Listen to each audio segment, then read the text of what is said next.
Hello all, welcome to Paro wings. Paro விங்ஸில் இன்றைக்கி நம்ம பார்க்க போகிற ரெசிபி என்னென்னா ஒரு அருமையான ஒரு குழம்பு வெரைட்டி தான். வாங்க எப்படி செய்யலான்றதை பார்க்கலாம்.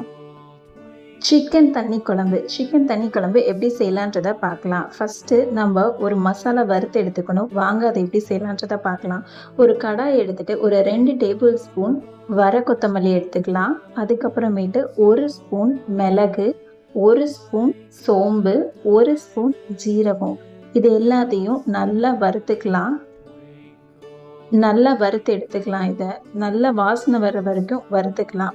வறுத்ததுக்கு அப்புறமேட்டு இதில் நமக்கு தேவையான அளவு மிளகா சேர்த்துக்கலாம்.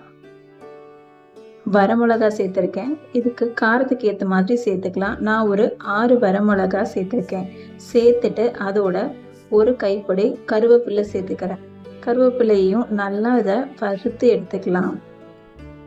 அது நல்லா ஈரத்தன்மை போகிற வரைக்கும் நல்லா இதை வறுத்து நல்லா இந்த கலருக்கு எடுத்துக்கலாம். தீய விடாமல் மிதமான சூட்டில் வறுத்து எடுத்துக்கலாம். அதுக்கப்புறமேட்டு இன்னொரு பேன் எடுத்துக்கலாம். பேன் எடுத்துகிட்டு அதில் நல்லெண்ணெய் ஊற்றிக்கலாம். நல்லெண்ணெய் ஊற்றிட்டு அதில் பட்டை, கிராம்பு, ஸ்டாரு, அதுக்கப்புறமேட்டு சோம்பு, 1 ஸ்பூன் சோம்பு சேர்த்துக்கலாம். சேர்த்துட்டு இதை நல்லா பொரிய விடலாம். நல்லா பொரிஞ்சதுக்கப்புறமேட்டு நல்லா ஒரு கைப்பிடி அளவு சின்ன வெங்காயத்தை உரித்து இதோட சேர்த்துக்கலாம். சேர்த்துட்டு அதையும் இதோட நல்லா வதக்கிக்கலாம். நல்லா இதை வதக்கி எடுத்துக்கலாம். நல்லா வதக்கினதுக்கு அப்புறமேட்டு இதில் ஒரு தக்காளியை சேர்த்துக்கிறேன். அதையும் நல்லா நறுக்கி இதோட சேர்த்துக்கிறேன். சேர்த்துட்டு இதையும் நல்லா வதக்கி எடுத்துக்கலாம்.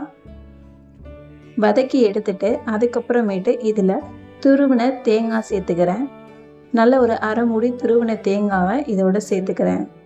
சேர்த்துட்டு இதுவும் நல்லா அந்த எண்ணெயிலே நல்லா வதக்கிக்கலாம். நல்ல கலர் சேஞ்ச் ஆனதுக்கப்புறமேட்டு இதை கேஸை ஆஃப் பண்ணிடலாம். ஆஃப் பண்ணிவிட்டு அதை ஒரு பேஸ்ட்டாக அரைச்சி வச்சுக்கலாம். அதுக்கப்புறமேட்டு இன்னொரு பேன் எடுத்துக்கலாம். அதே பேனில் நம்ம ஸ்பைசஸ் சேர்த்துக்கலாம்.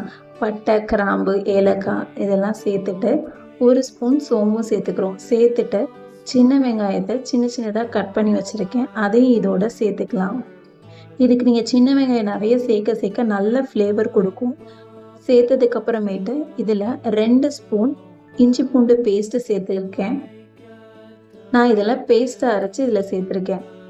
இல்லைன்னா நீங்கள் முன்னாடியே வதக்கும் போது வெங்காய தக்காளி வதக்கும் போது அதிலே இஞ்சி பூண்டையும் போட்டு வதக்கி எடுத்துக்கலாம். நான் இது பேஸ்ட்டாக இருக்கிறனால இதோட சேர்த்துருக்கேன். சேர்த்துட்டு அதையும் நல்லா வதக்கினதுக்கு அப்புறமேட்டு நல்ல ஒரு நாட்டுக்கோழி எடுத்திருக்கேன். எடுத்து அதை கட் பண்ணி அதையும் சேர்த்துக்கிறேன். சேர்த்துட்டு இதை நல்லா கலரி விடலாம். நல்லா எலும்பாக இருக்கணும். அப்போ தான் நல்ல ஒரு ஃப்ளேவர் கொடுக்கும். அந்த தண்ணி குழம்புக்கு உண்டான நல்ல ஒரு ஸ்மெல் இருக்கும். அதோட 1 ஸ்பூன் மஞ்சத்தூள் சேர்த்துருக்கேன். சேர்த்துட்டு அதையும் இதோட நல்லா கலந்து விடுறேன். நல்லா இதோட ஒன்று சேர கலந்து விட்டுக்கலாம். கலந்து விட்டுட்டு ஒரு 2 நிமிஷம் நல்லா இதை வேக வச்சுக்கலாம். வேக வச்சுட்டு இதில் 2 பச்சை மிளகா சேர்த்துருக்கேன். சேர்த்துட்டு நம்ம ஆல்ரெடி வதக்கி வச்சுருக்கோம் இல்லையா, வறுத்து வச்சுருந்ததை இதை பொடியாக்கி இதில் 1.5 டேபிள் ஸ்பூன் சேர்த்துருக்கேன். சேர்த்துட்டு ஒரு 4 கருவேப்பிலையும் இதோட சேர்த்துருக்கேன். இதை இந்த மசாலாவோட நல்லா கோட் ஆகணும். இந்த பொடியை நல்லா இதோட கலந்து விடலாம். கலந்து விட்டுட்டு இதை ஒரு 2 நிமிஷம் நல்லா வேக வச்சுக்கலாம். இந்த சிக்கனோட இது நல்லா கலக்கும் போது நல்ல ஒரு ஃப்ளேவர் கொடுக்கும். இதை ஒரு மூடி போட்டு ஒரு 5 நிமிஷம் வேக வச்சுக்கலாம். இதில் தண்ணிலாம் எதுவும் விட தேவையில்லை. ஆட்டோமேட்டிக்காக அந்த சிக்கனில் உள்ள தண்ணியே இதில் வந்துடும். அதனால் இதில் நம்ம தண்ணி சேர்க்க தேவையில்லை. இது நல்லா ஒரு 5 நிமிஷம் நல்லா வதங்கினதுக்கப்புறமேட்டு இதுக்கு நம்ம காரத்துக்கு மிளகாத்தூள் சேர்த்துருக்கோம். நல்லா 1.5 ஸ்பூன் மிளகாத்தூள் சேர்த்துருக்கேன்.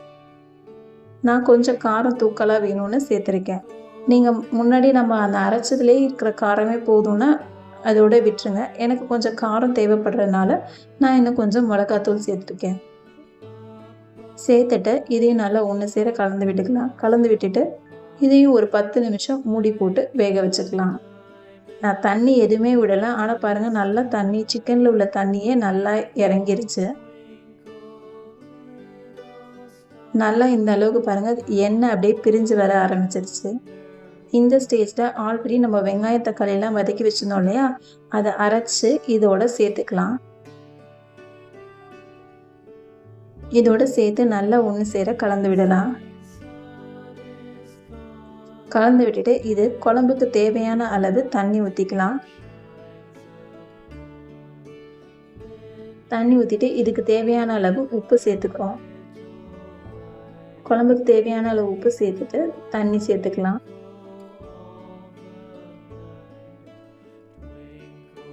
நல்லா இதை கலந்து விட்டுக்கலாம். நல்லா இதை கலந்து விட்டதுக்கப்புறம் ஒரு மூடி போட்டு ஒரு 10லேருந்து 15 நிமிஷம் நல்லா வேக விடலாம். சிக்கன் சீக்கிரம் வெந்துடும். நீங்கள் நாட்டுக்கோழின்றனால கொஞ்சம் லேட் ஆகும். மற்றபடி நல்லா டேஸ்ட் கொடுக்கும். இதில் நாட்டுக்கோழியில் செய்யும் போது இன்னும் அருமையான டேஸ்ட் கொடுக்கும். கடைசியாக நம்ம கேஸை ஆஃப் பண்ணிவிட்டு எலுமிச்சம்பழம் ஒரு அரை எலுமிச்சம்பழத்தை பிழிஞ்சு இதோட சேர்த்துக்கிறேன். இது எலுமிச்சம்பழம் கேட்கும் போது இன்னும் நல்ல ஒரு ஃப்ளேவர் கொடுக்கும்.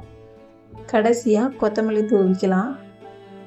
கொத்தமல்லி தூவிட்டு ஒரு 2 நிமிஷம் கொதிக்க விடலாம். கொதிக்க விட்டதுக்கப்புறமேட்டு நல்லா இது கொதிச்சதுக்கப்புறமேட்டு ஒரு 2 டேபிள் ஸ்பூன் நல்லெண்ணெய் எடுத்துக்கலாம். நல்லெண்ணெய் எடுத்துட்டு இதோட சேர்த்துக்கலாம். சேர்த்துட்டு மூடி போட்டு மூடி வச்சா போதும்.